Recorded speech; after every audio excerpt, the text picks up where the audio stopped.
Okay, so I'm excited that we have Michael Buchanan here today. He's a paramedic with the West Valley Fire Department, a fellow in the Academy of Wilderness Medicine, a former climbing guide, and the founder of the Mountain Medical Academy. That's a 501 nonprofit dedicated to teaching wilderness medicine. So I'm excited to have him here today to talk to us about ski and snowboarding safety and kind of snow safety in general. Sounds like he's got a smorgasbord of things to share with us today about winter safety. So Michael, I will turn it over to you. If we get close to the end, I'll just throw this out there. I will post the post-presentation polling questions 5 minutes prior if anybody needs to leave early. If we go long, I invite you to stay on. So Michael, we'll turn it over to you. All right. Can you guys all hear me? Yes. Okay. Yeah. I'm muted, so I wanted to make sure I'm muted here. Yeah. So I'm going to be talking a little bit about snow safety and then some trauma stuff, since this is a trauma sort of lecture series. Talk about trauma, talk about some prevention stuff, and maybe some assessment and treatment stuff as well. Kind of a little bit of everything for everyone, from maybe the EMT up to the doc. So hopefully everybody gets a little bit out of it here. So let me just share my screen. All right. Oh, and then let me just mute some of this stuff. All right. So skiing and snowboard trauma. Oh. So objectives for the day, overview of trauma. So we are kind of all on the same page of what traumas are. Talking about energy, mechanism of injury, classes, a little bit about the injury severity scale.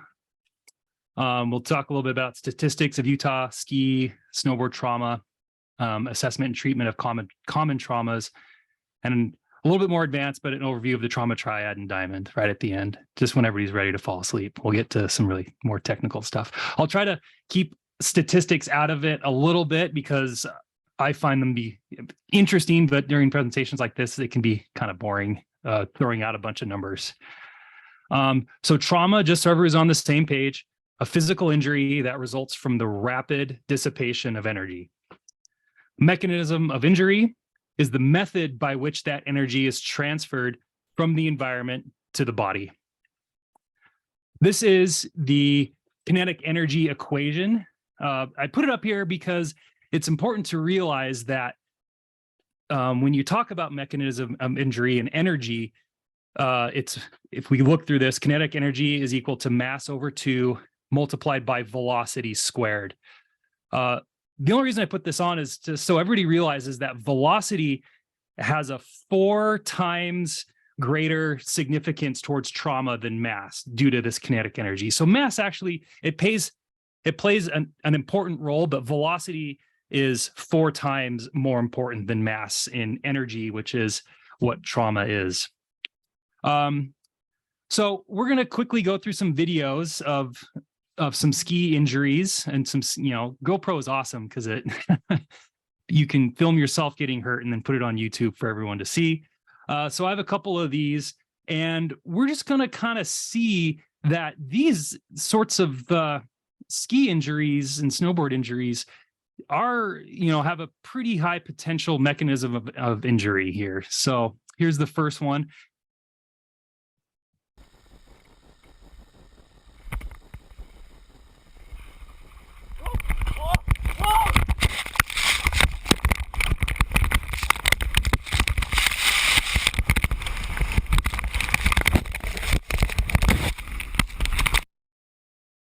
Right, so that's one way to get to the bottom of the slope. Probably not the way I would want to get. But that's pretty significant, right? He fell quite a bit of ways. He was tumbling, tomahawking head over head, or didn't literally lose his skis, so his DIN setting is probably pretty high.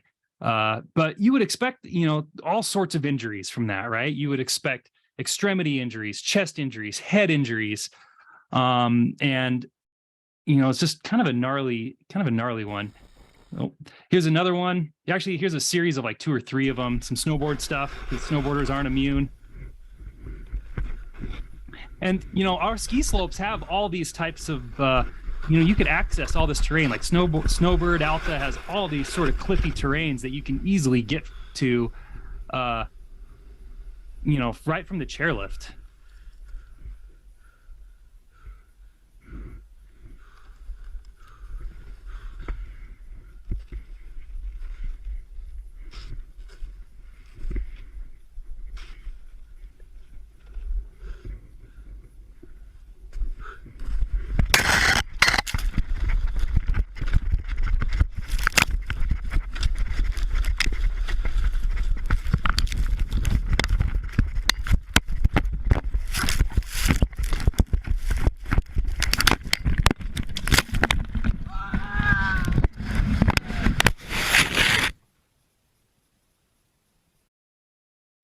Pretty gnarly.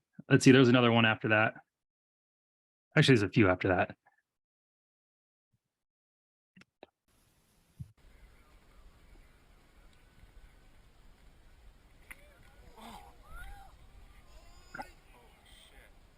He got up.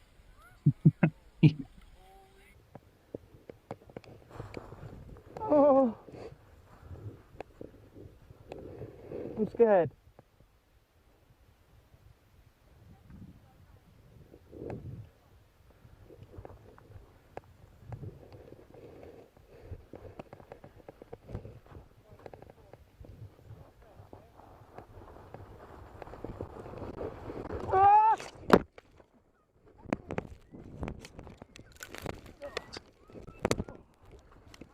I'm alright. Oh.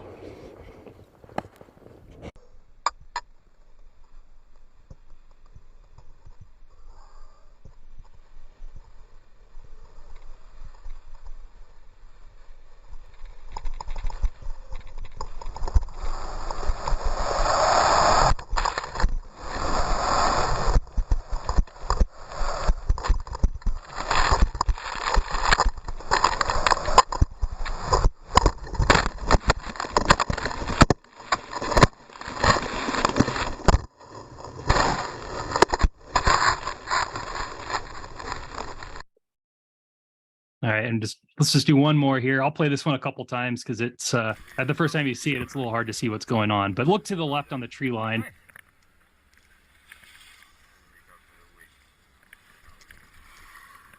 Yeah. Whoa!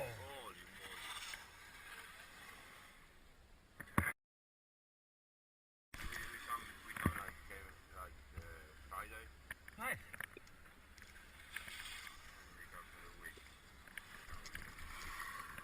Yeah. Whoa!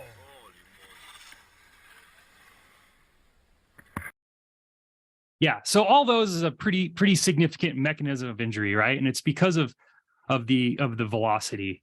Unfortunately, the guy in the last video actually died of that injury, kind of gnarly. But hitting trees going fast is pretty significant. In fact, I won't talk too much about avalanches, but I will say the majority of avalanche deaths due to trauma are from hitting trees. The average, avalanche that we get here in Utah, they go about 65 to 130 miles an hour.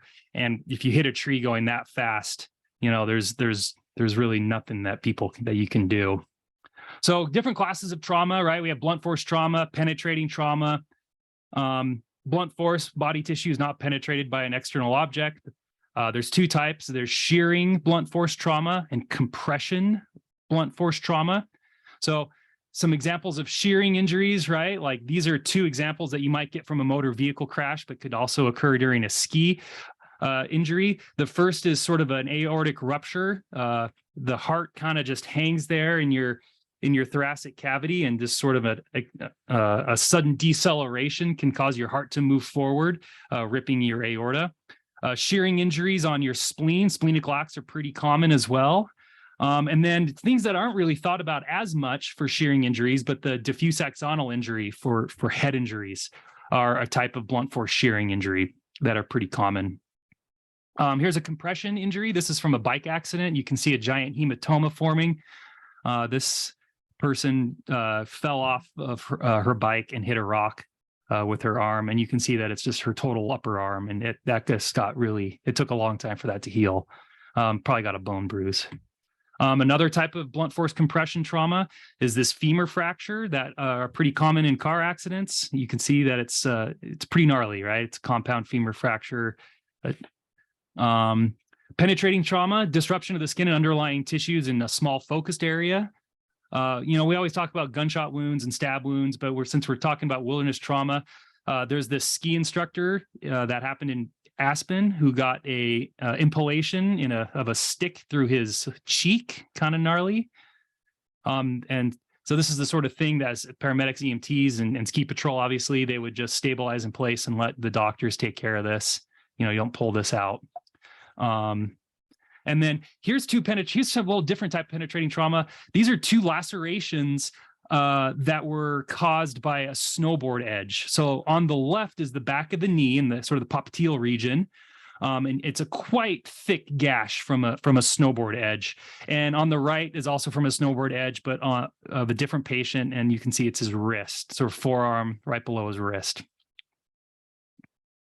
So when we talk about when you start to kind of read into some of the statistics and trauma and all these papers, they're always talking about the injury severity score. It's something that I wasn't familiar with until a little while ago. It's just not very common that we talk about it. But when you start to kind of read these papers on stats of trauma, when you talk, the Bureau of EMS, for instance, they put out a nice report from a few years ago about trauma in Utah. They always talk about the injury severity score. The injury severity score is a score that you take, there's like 6 different body systems: the head and neck, the face, the chest with the thoracic spine, the abdomen with the lumbar spine, the extremities, including the pelvis. And then they call this the 6th one external, which might be lacerations, burns, things like that. They look at the injuries on these body regions and they score them from 1 to 6, minor to unsurvivable. And then they take all of those and they'll take the top 3 areas and square them and add those up to get the score. The highest number you can get is 75 for an injury severity score. And then if you have any one region of this body that has a 6, an unsurvivable injury, you're automatically given a score of 75. So in practice, if this person has a head or neck injury with a cerebral contusion, and they have an adjusted score they have an acute score of 3, no injury to the face, flail chest, they gave it a 4, abdomen/lumbar, minor contusion of liver with a ruptured spleen, right? Splenic lacs are pretty dangerous, so they give them all the way up to a 5 being critical. Femur fracture, and then no external injuries found. The 3 highest is the chest, the ruptured spleen, and the neck. So what they're going to do is they're going to take those 3 highest, they're going to square it, and they're going to add it to a score of 50.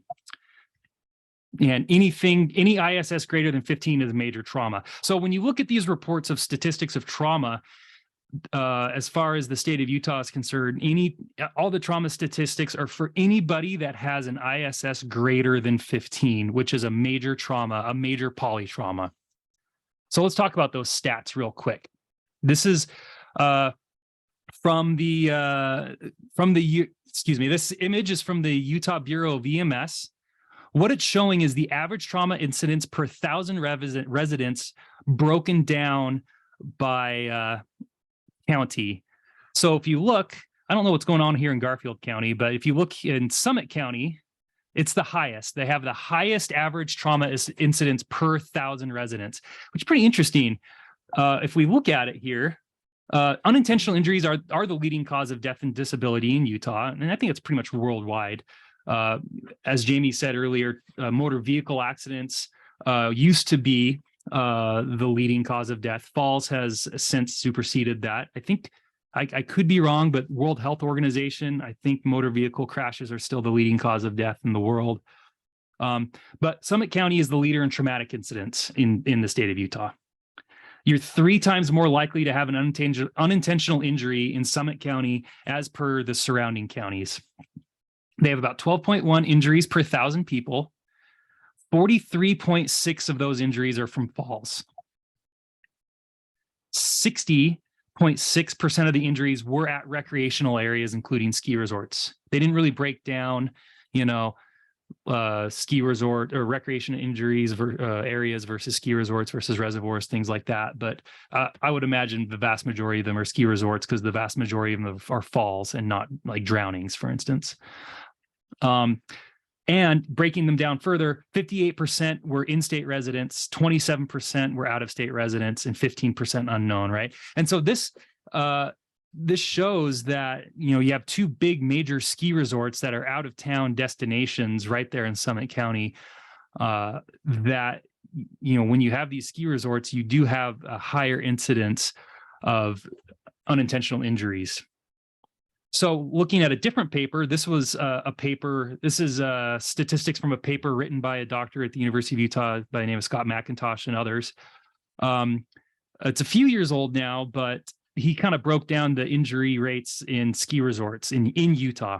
So for skiers and snowboarders, and most, which is pretty true for everything here in the wilderness medicine as well, men make up more injured, men get injured more than women. Skiers, it's 70-30, snowboarders 87-12. Probably nobody should be surprised that older skiers get more injured than younger skiers, and then younger snowboarders get injured more than older snowboarders.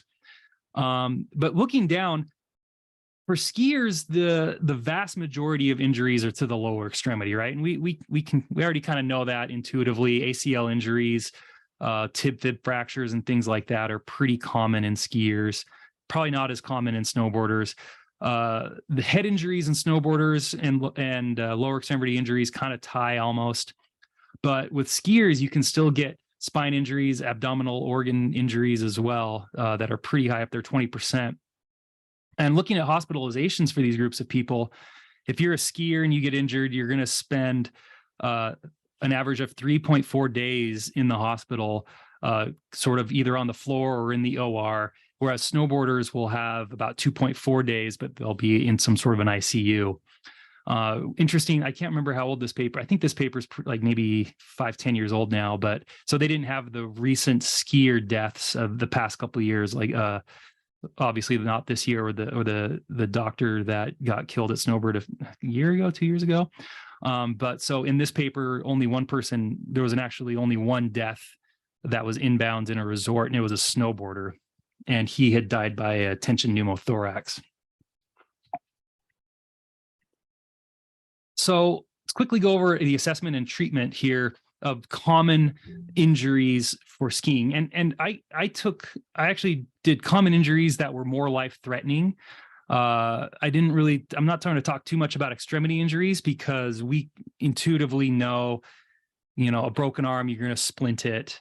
A broken leg or an ACL injury, you're going to splint it. And then typically, unless it's a major femur fracture, they're typically not life-threatening. But I kind of wanted to talk a little bit about things that may be out of the ordinary, that people may not think about as much. So ski and snowboard trauma, head injuries, spine injuries, chest and abdominal injuries, as well as extremity injuries.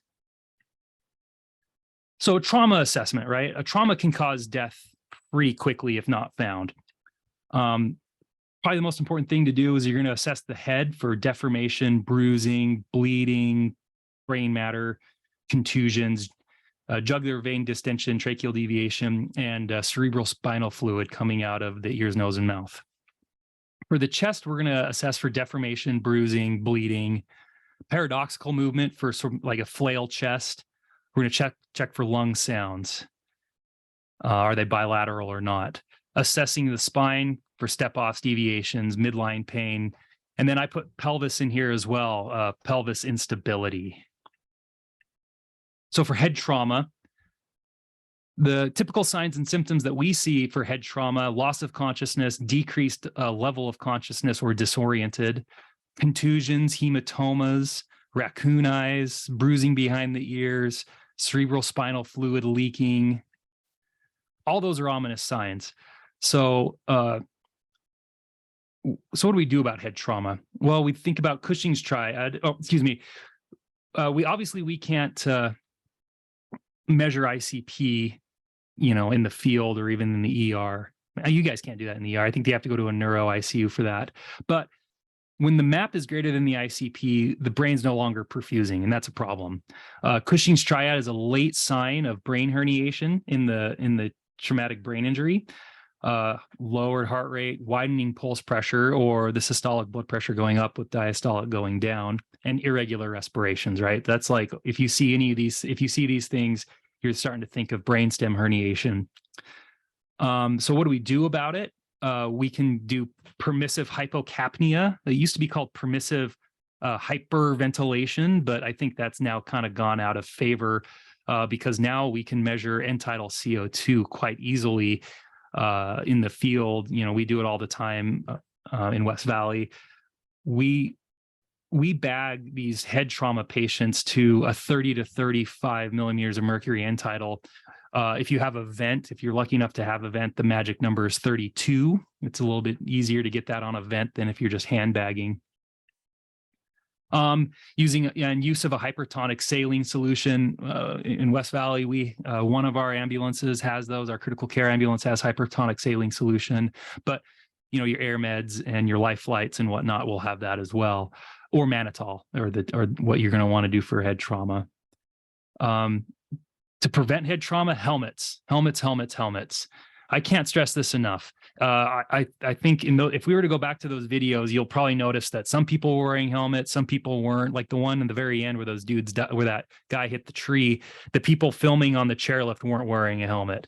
I grew up skiing. I've been skiing for 30 years, and nobody wore helmets. Like when I grew up, like we would just go out. I was a little kid, and they just pushed me down the mountain and hope for the best. But we're a little bit smarter now. It'll help prevent a lot of injuries. Ski helmets tend to be rated for speeds up 11 to 14 miles an hour. I would probably suggest people get the MIPS style. It's a style of helmet that kind of has a little bit of a moving shell where the helmet can kind of move side to side or frontwards and backwards to help prevent some of the diffuse axonal injuries. And they're a little bit more expensive, but so is a DIA. Interestingly enough, helmet usage is lowest among adults ages 18 to 64 and beginners, right? Which is surprising that beginners aren't wearing helmets because they're more likely to fall than anybody. The helmets will help prevent injuries and from not only striking an object, but striking the ground. You start to slide along that ground, as we saw in some of these videos, and your head just rattles up and down along it, kind of like a motorcyclist. So if you guys can just take anything from this, you should wear a helmet pretty much anytime there's a high velocity injury possible, right? Anytime you're going outside and having fun, it's a good idea to wear a helmet, with the exception of like maybe hiking or trail running. But rock climbing, ice climbing, skiing, mountain biking, maybe I'm preaching to the choir, but if you don't have a helmet, they're lightweight. They can either breathe really well or keep your head pretty warm. I don't even have to wear a hat most of the times now with the helmets that are available. They're pretty sweet. Chest trauma. Chest trauma can be difficult to discern on scene, especially when people are wearing big, bulky clothing. Punctured lungs ribs can puncture lungs and can cause trouble breathing. We can check for bruising on the ribs. Punctured lungs can cause obstructive shock, and it can cause it quickly if not treated. Distended jugular vein distension, which is what this old lady has, is an ominous late sign. So don't think that you're going to see JVD on somebody that has a pneumothorax that's going tension. You may not even see that. The better thing is to look for systolic blood pressure. So here's actually a chest X-ray of a tension pneumothorax. You have absent lung markers. You have a collapsed left lung. You can kind of see it. This is the left lung margin right here. You can see the mediastinal shift opposite of the pneumo. Along with tension pneumos, you can get tension hemopneumos. which is blood in the thoracic cavity, right? So, I mean, this is super obvious. The blood is pushing up on the lung. There's your collapsed left lung, and you still have a little bit of mediastinal shift opposite of the tension pneumothorax. So what do we do about these, and how do we assess them in the field, right? Like, we don't have chest x-rays in the field. What we can do is we can look at mechanism of injury, shortness of breath, absent lung sounds on the affected side, right? That's a good obvious one. End tidal. So like these people can be end tidal can be either way, right? But sometimes, a lot of these times, shortness of breath can start to cause hyperventilation or hypoventilation, which will cause high end tidal. Subcutaneous emphysema can start to develop on the affected side, tachycardia. But the big telltale sign for us when we start to even take care of this thing is if within the presence of all of that, if they have a systolic blood pressure of less than 90, then we're going to probably do something about it. We're going to start to do a needle decompression, obviously jugular vein distension and tracheal deviation, which are late signs.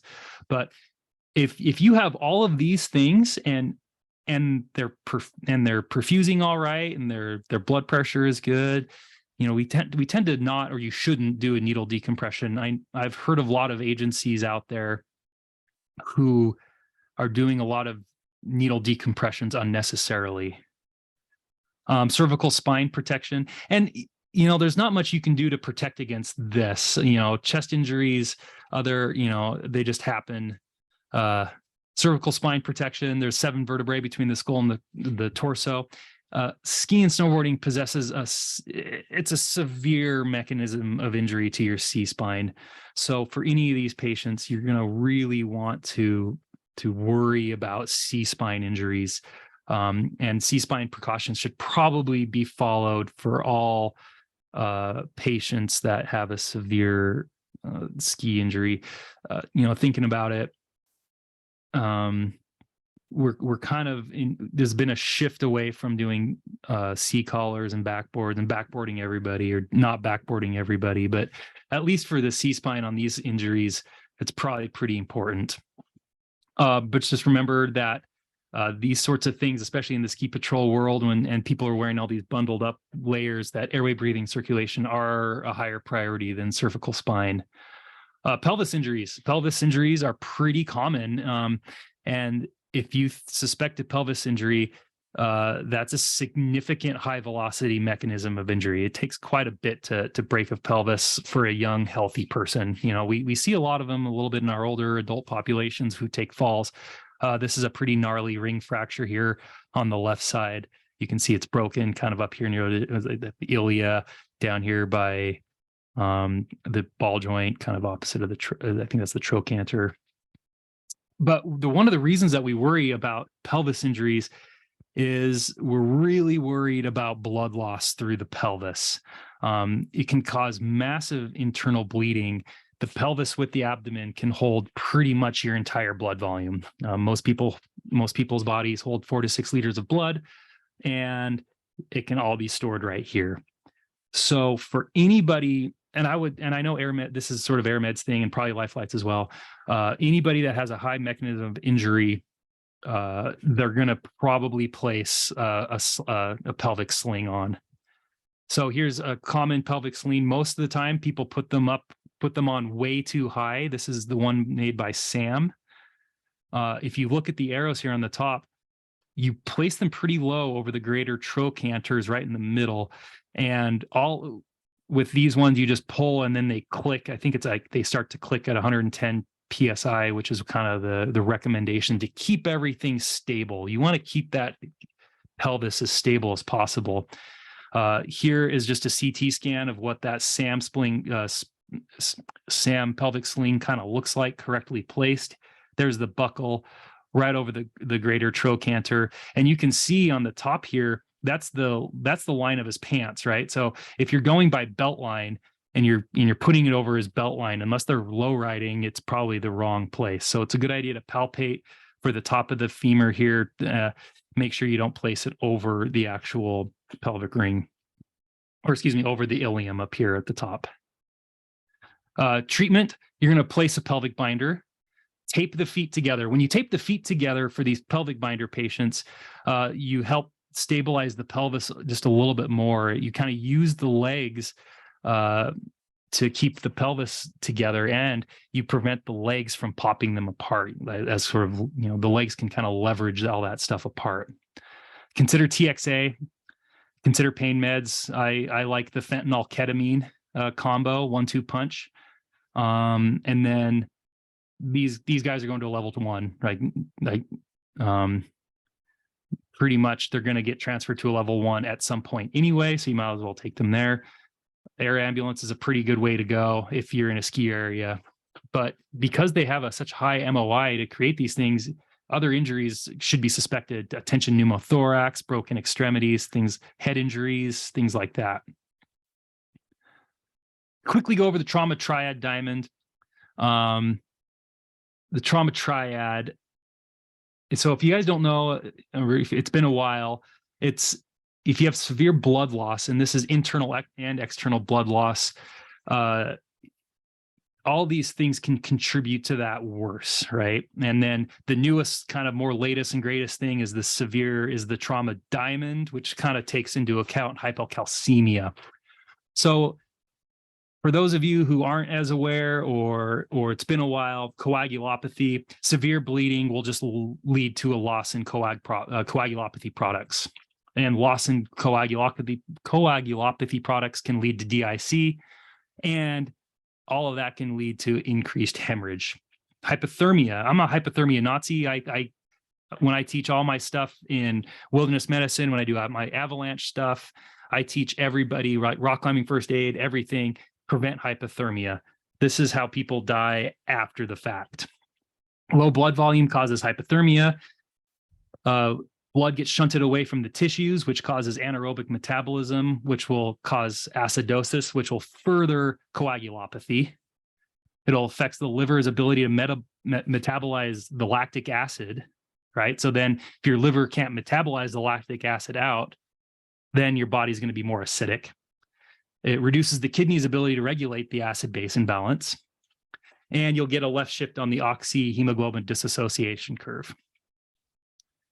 Acidosis, blood volume leads to decreased perfusion, leads to anaerobic metabolism, which leads to lactic acid production, which leads to acidosis, right? So you can see how all these things, that's why it's a diamond, and it's like this self-feedback loop. Reduced aerobic metabolism, depressed ventilatory rate leads to acidosis, and the acidity leads to damaged organs and reduced myocardial performance, which leads to acidosis. Acidosis affects the proteins that are vital to the coagulation cascade. And then again, you'll get a left shift in the oxyhemoglobin dissociation curve. So the new thing as of the past couple of years is this trauma diamond. Oh, I got to pull up. And so it adds hypocalcemia. So hypocalcemia, you lose calcium's pretty important to this whole system. So you lose calcium during hemorrhaging, and the calcium, if you give blood products like packed red blood cells, whole blood, they use citrate in those products to preserve them. Problem is that the citrate that they use binds to the calcium in your body, which will cause further loss of calcium. Packed red blood cells has more citrate than whole blood, and a loss of calcium will decrease cardiac contractility, which will, further all of this other stuff. Hypothermia causes a decreasing metabolism of citrate in the liver, right? So you're adding citrate to your body during mass transfusion. Now you're hypothermic, your liver can't metabolize that citrate anymore. So now you have more citrate in the blood. So it binds to the calcium that you need that's already in your body, further causing hypocalcemia. Hypocalcemia increases acidosis, and calcium is your intrinsic and extrinsic clotting cascade relies on calcium. Hypocalcemia will cause coagulopathy, which will increase blood loss. So what can we do about it, right? There's a lot of cool stuff in there. What can we do about it? Stop the blood loss. That's the biggest thing, right? Stop the bleed is a huge deal now. Tourniquets, direct pressure, Israeli battle dressings, whatever you want to use. Find the bleeding and stop it as best you can. External is a lot easier than internal. Think tourniquets, pelvic binders, tractions. I spelled splint wrong. For femurs. Prevent hypothermia. That's like the biggest thing you can do. Prevent hypothermia. Get them warm clothing. If the sooner you start this process, the better. Warm blankets, warm ambulance, warm trauma bay. Give 100% FiO2. Make sure that everything. This is probably the one of the traumas are nowadays probably the only time that you just blast somebody with oxygen. Give TXA. Give calcium chloride. I don't think any agency really gives calcium chloride pre-hospital, thinking that they're going to be mass transfused. Probably AirMed and the air ambulances do. So conclusion, skiing and snowboarding can create a significant MOI for injuries. Counties with ski resorts will have an uptick in trauma-related injuries. Helmets should be worn by absolutely everybody. A good trauma assessment can save your life. Stop all bleeding, and prevent secondary injuries by controlling hypothermia. If you have any questions, you can email me there. All right. And thank you guys. Fantastic. Thank you, Michael. I will reiterate, helmets save lives, right? And all your trauma patients should be greater than 36 degrees Celsius all the time, every time. Although that is very difficult in the field. Most of the studies we've shown people can maintain a temperature. It still usually drops, but very rarely do they get it warm just en route. So do you guys have any questions for Michael?